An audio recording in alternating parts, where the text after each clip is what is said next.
বাড়িতেই সাবান বানিয়েছি চালের গুঁড়ো দিয়ে, তাও আবার কোনো রকম মোল্ড ছাড়াই। তো প্লাস্টিকের জার বা বোতল ওইগুলো ফেলে না দিয়ে পেছনটা কেটে কিন্তু এইভাবে সহজেই সাবানগুলোকে তৈরি করে নেওয়া যায়। আজকের ভিডিওটি দেখুন, আশা করি আপনাদের অনেক কাজে আসবে। আর এই সাবানটির কথা বলি, এই সাবানটি কিন্তু ভীষণই উপকারী আমাদের জন্য, বিশেষ করে আমাদের স্কিনের জন্য স্ক্রাবারের প্রয়োজন হয়। তো আমাদের হাতে অতটা সময় থাকে না কাজের জন্য, যে কারণে আমরা এমনিতেই স্নান করে ফেলি। তো মোটামুটি যদি এই সাবানটিকে বানিয়ে রাখেন তাহলে কিন্তু সেভাবে কিছু পরিশ্রম করতে হয় না বা এক্সট্রা করে কিছু করতে হয় না। তো একবার এই সাবানটিকে বানিয়ে নেবেন, আপনি মাসের পর মাস তো এটাকে ইউজ করতে পারবেন। তো এই যে স্কিনের ডেড সেল বা মৃত কোষগুলো থাকে ওইগুলো কিন্তু সহজেই উঠে আসে। স্কিনটা কিন্তু সবসময় যেন পরিষ্কার থাকবে। তো একবার দেখুন, আশা করি আপনাদের ভালো লাগবে। আর সাবানটিকে বানিয়ে না আমি এইভাবে দেখিয়ে দিচ্ছি কতটা ফেনা হচ্ছে বা ঝাঁক হচ্ছে। তো সহজেই বানাতে পারবেন, আশা করি আপনাদের সবারই ভালো লাগবে। ভিডিওটি দেখবেন, ভালো লাগলে সেটা অবশ্যই কমেন্ট করে জানাবেন, সাথে সাথে ভিডিওতে একটা লাইক দিয়ে চ্যানেলটিকে সাবস্ক্রাইব করে নেবেন। তাছাড়াও কোনো রকম একটা রেসিপি বা কোনো রকম ভিডিও আপনারা দেখতে চাইলে সেটাও কিন্তু কমেন্ট করে জানাতে পারেন। তাহলে চলুন আজকের ভিডিওটি দেখে নেওয়া যাক। সাবানগুলোকে তৈরি করে নেওয়ার জন্য আমি নিয়েছি সোপ বিষ। এটা গ্লিসারিনযুক্ত সোপ বিষ। এটা কিন্তু স্কিনের জন্য ভীষণই ভালো। স্কিনটাকে বেশি ড্রাই করবে না বা শুকনো করবে না এই সোপ বিষটা নিলে। না হলে কিন্তু অন্যান্য যে সোপ বিষ রয়েছে ওইগুলো কিন্তু ভীষণই ড্রাই করে ফেলে বা শুকনো করে ফেলে স্কিনটাকে। তো যে কারণে আমি এই গ্লিসারিনযুক্ত সোপ বিষটাই নিয়েছি। আর হাতের কাছে এটা না থাকলে যে কোনো গ্লিসারিনযুক্ত সাবান ইউজ করতে পারেন আগে থেকে কেনা। তো মোটামুটি এটা আমার কাছে ছিল। আমি সবসময়ের জন্য বাড়িতেই সাবান বানাই, যে কারণে এটা আমি কিনে রেখে দিয়েছিলাম। তো ওটাই আমি নিয়েছি। আর আমি অল্প করেই বানাবো, মাত্র 3টে সাবানই বানাবো। তো ওটা বুঝে শুনেই আমি নিচ্ছি, গ্রেট করে নিচ্ছি। আর এইভাবে গ্রেট করে নিলে কিন্তু সহজে কাজটি হয়ে যায়। তো যে কারণে গ্রেট করে নিচ্ছি। আপনারা চাইলে কিন্তু ছুরি দিয়ে কেটে নিতে পারেন, একই রকমভাবে কাজটি হয়ে যায়। তো এখানে অনেকটাই আমি গ্রেট করে নিয়েছি। তারপর আর একটা কথা, এখানে এই সাবানটি যদি না থাকে তাহলে বাড়িতে যে কোনো সাবান, যদি কোনো রকম একটা সাবান থেকে থাকে ওটা দিয়েও কিন্তু বানাতে পারবেন, একটু নতুন করে বা আলাদা করে বা একটু ভালোভাবেই কিন্তু জিনিসটাকে বানানো যায়। তো আপনারা দেখতে থাকুন, আমি সব কিছু আপনাদের বলে দেবো। তো এখানে কি করেছি, একটু অ্যালোভেরা নিয়েছি আমি। তো এখানে একটু বড় করে অ্যালোভেরাটা থাকলে খুব ভালো হতো। আমাদের বাড়িতে সেভাবে বড় বড় গাছ নেই, এই ছোটো ছোটোইগুলো ছিল। ওইগুলো নিয়ে আমি এই জেলটাকে বের করে নেব। তো দেখতেই পাচ্ছেন একদম সরু। তো এটা থেকে না জেলটাকে বের করানো বেশ কঠিন একটা কাজ। তো মোটামুটি সে যেভাবে হোক মোটামুটি আমি বের করে নেব। আপনারা দেখতে পাবেন কিভাবে। বেশি কিন্তু লাগবে না, 3-4 চামচের মতো জেলটা হলেই কিন্তু হয়ে যাবে। আর ফ্রেশভাবে না দিতে চাইলেও মোটামুটি দোকান থেকে কিনে জেলটাকেও দিতে পারেন, অ্যালোভেরা জেল। তো আমার কাছে বাজার থেকে কেনা ওই জেলটা ছিল না, আমি একদম ফ্রেশভাবেই দিচ্ছি, যে কারণে এইভাবে কাজটি আমি করে নিচ্ছি। আর এই সাবানের মধ্যে একটু অ্যালোভেরা জেল দিলে না এই সাবানটা বেশ নরমভাবে তৈরি হয়, নাহলে কিন্তু খুব শক্ত শক্তভাবে তৈরি হয়ে যায়। তো যে কারণে একটু জেলটাকে দিচ্ছি। তো আপনাদের হাতের কাছে না থাকলে বাজার থেকে কিনেও দিতে পারেন, আমি বারবার বলছি। তো দিলে কিন্তু ভালো হয়। তো আপনাদের আমি দেখাবো কী কাজে লাগে বা কী উপকারে আসে। তাছাড়া এই অ্যালোভেরা কিন্তু স্কিনের জন্য ভীষণই ভালো। স্কিনটাকে বেশ পরিষ্কার রাখে, এটা আমি দেখেছি। কোনো রকম দাগ ছোপ হতে দেয় না। তো যে কারণে দেওয়া। তো অনেক কষ্ট করে কিন্তু জেলটাকে বের করছি, কারণ এতটাই নরম যে আমি ধরতে পারছি না, দেখতেই পাচ্ছেন। তাছাড়া ভীষণই স্লিপ করছে। তো মোটামুটি একটু বুঝে শুনে বা সাবধানে কাজটি আমি করে নিয়েছি একটু সময় নিয়ে। তো বেশি আমার লাগবে না, যে কারণে একটু সময় নিয়ে আমি কাজটি করে নিয়েছি। তো এইভাবে 3 থেকে 4 চামচের মতো হবে, ওটা বুঝে শুনেই আমি জেলটাকে বের করে নিয়েছি। তো এটা নেওয়ার পর এতে আমি আরও দু একটু উপকরণ মেশাবো, সেটা পরে মেশালেও হবে। তো এই মুহূর্তে এটাকে আমি নিয়েছি, নিয়ে না আমি ভালোভাবে মিক্সচার মেশিনে ঘুরিয়ে নিয়েছি, একদম জেলের আকারে চলে এসছে। তো দেখতেই পাচ্ছেন এইভাবে কাজটি হয়েছে। তো এটাকে এখন রেখে দিচ্ছি। আর ওইদিকে দেখুন, আমি যে পাত্রগুলো নিয়েছি বা যেই সব জিনিসের মধ্যে আজকে সাবানগুলোকে বানাবো ওইগুলোকে দেখলে কিন্তু আপনাদের চোখ কপালে উঠে যাবে। তো বাড়িতে ওই যে প্লাস্টিকের জার বা বোতল ওইগুলো কিন্তু পড়ে থাকে বা আমরা ফেলেও দিই। তো এইগুলোকে না ফেলে মোটামুটি একটা সুন্দর শেপ দেখে, যদি দেখেন কোনো একটা জারের মধ্যে, জারের শেপটা খুব ভালো, তো ওই জারটাকে মোটামুটি কেটে রেখে দিতে পারেন আর এইভাবে কাজে লাগাতে পারেন। তো আপনারা দেখতে পাবেন কিভাবে আমি কাজে লাগাই। তো এইগুলোতে না একটু করে তেলটাকে মাখিয়ে রেখে দিয়েছি আগে থেকে। আর এইদিকে ওই যে সাবানটাকে গ্রেট করে রেখে দিয়েছিলাম, ওটাই আমি নিয়েছি। নিয়ে না একটা থালার মধ্যে, থালা বলতে একটা বাটির মধ্যে নিয়েছি। এটাকে মেল্ট করে নিতে হবে। তো তাই এইভাবে কাজটি আমি করে নিচ্ছি। তো ডবল বয়েলের প্রসেসে আমি কাজটি করে নেব। তো এখানে একটা আলাদা করে পাত্র আমি বসিয়ে দিয়েছি জল দিয়ে, জলটা কিন্তু গরম হয়ে গিয়েছে।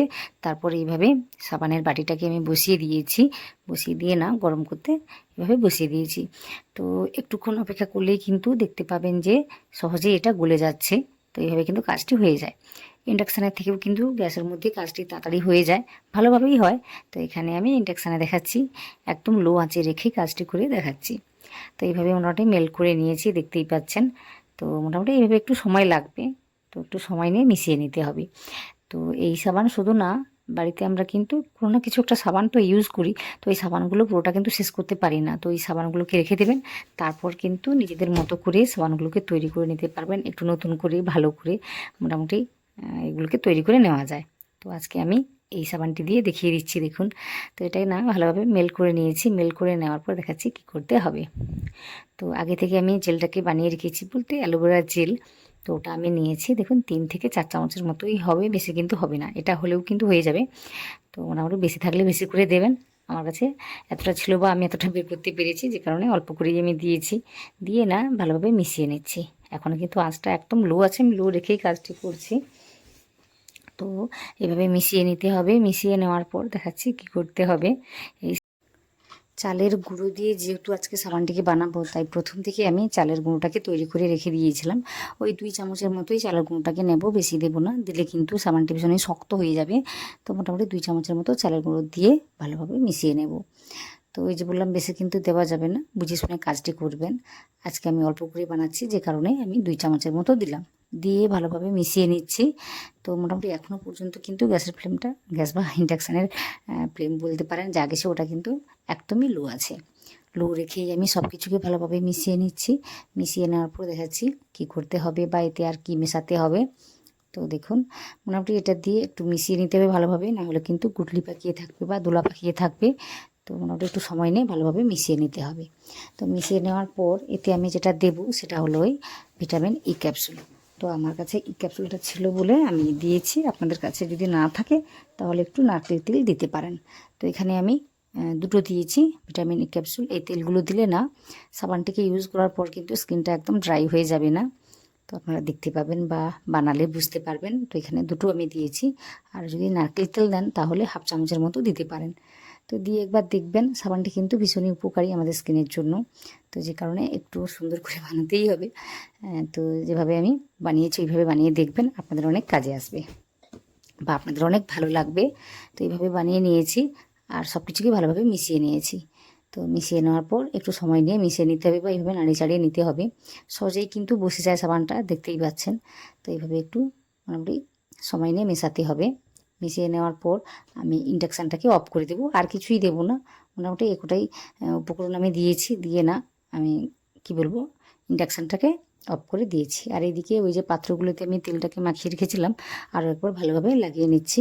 এতে করে সাবানটা সহজেই বেরিয়ে আসবে যখন সাবানটা জমে যাবে বা তৈরি হয়ে যাবে। তো আমি ফটাফট কাজটিকে করে নিচ্ছি। এই সময় কিন্তু দেরি করা যাবে না, কারণ সাবানটা কিন্তু জমে যায় তাড়াতাড়ি। তো দেখতেই পাচ্ছেন, এইভাবে আমি এই সাঁঝের মধ্যে এইভাবে কাজটি করে নিচ্ছি। তো এইভাবে কিন্তু ফেলে দেওয়া জার বা বোতল দিয়েও কিন্তু সুন্দরভাবে সাবানগুলোকে তৈরি করা যায়। বাড়ি থেকে কোনো কিছু কিনতে হবে না, বাড়িতে থাকা জিনিস দিয়েই কিন্তু এই সাবানগুলোকে তৈরি করে নেওয়া যায়। তো আমি বাইরে থেকে বলতে পারেন আমি কি বলবো, এই সোপ বেসটা নিয়েছি। আপনারা চাইলে বাড়িতে থাকা যে কোনো সাবান দিয়েও কিন্তু এগুলোকে তৈরি করতে পারেন, সহজেই সাবানগুলোকে তৈরি করে নেওয়া যায়। তো এগুলো নাই গরমের জন্য ভীষণই ভালো এই সাবানটা। তো একবার বানিয়ে তারপর জানাবেন কেমন হয়েছে জিনিসটা বা এই সাবানগুলো। তো একবার বানিয়ে নিলে কিন্তু মাসের পর মাস ধরে সহজেই ইউজ করা যায়। তো আপনারা একবার বানাবেন, তারপর আমাকে জানাবেন কতটা কাজে আসে। আমরা কিন্তু কাজের মধ্যে এতটাই ব্যস্ত হয়ে পড়ি যে কি বলবো, স্নান করার সময় কোনো রকম স্ক্রাবার বা ওইগুলো কিন্তু তৈরি করতে পারি না, অনেকটাই সময় লেগে যায়, যে কারণে এমনি এমনি কিন্তু স্নানটা করে নিই। তো একবার এই সাবানগুলোকে বানিয়ে নেবেন, সহজেই কিন্তু স্ক্রাবার সোপ বলতে পারেন, সহজেই বাড়িতে বানাতে পারবেন, বানিয়ে ইউজ করতে পারবেন।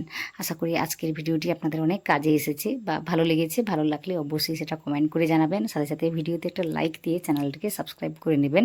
তো এইভাবে আমাকে অবশ্যই সাপোর্ট করবেন। আপনারা ভিডিওগুলো দেখেন কিন্তু কোনো রকমভাবে সাপোর্ট করেন না, তো এইভাবে করবেন না। ভালো লাগলে অবশ্যই আমাকে সাপোর্ট করবেন, আমাকে কমেন্ট করে জানাবেন। তাছাড়া কোনো রকম একটা রেসিপি বা কোনো রকম ভিডিও যদি আপনারা দেখতে চান, তো সেটাও কিন্তু কমেন্ট করে জানাতে পারেন। সাঁঝের মধ্যে দেওয়ার পর আমি 1 ঘন্টার জন্য সেট হওয়ার জন্য ছেড়ে দিয়েছিলাম। তো দেখতেই পাচ্ছেন 1 ঘন্টা পরে কত সুন্দরভাবে সাবানগুলো জমে গিয়েছে আর সুন্দরভাবে আমি বের করে নিয়েছি 1 ঘন্টা পর।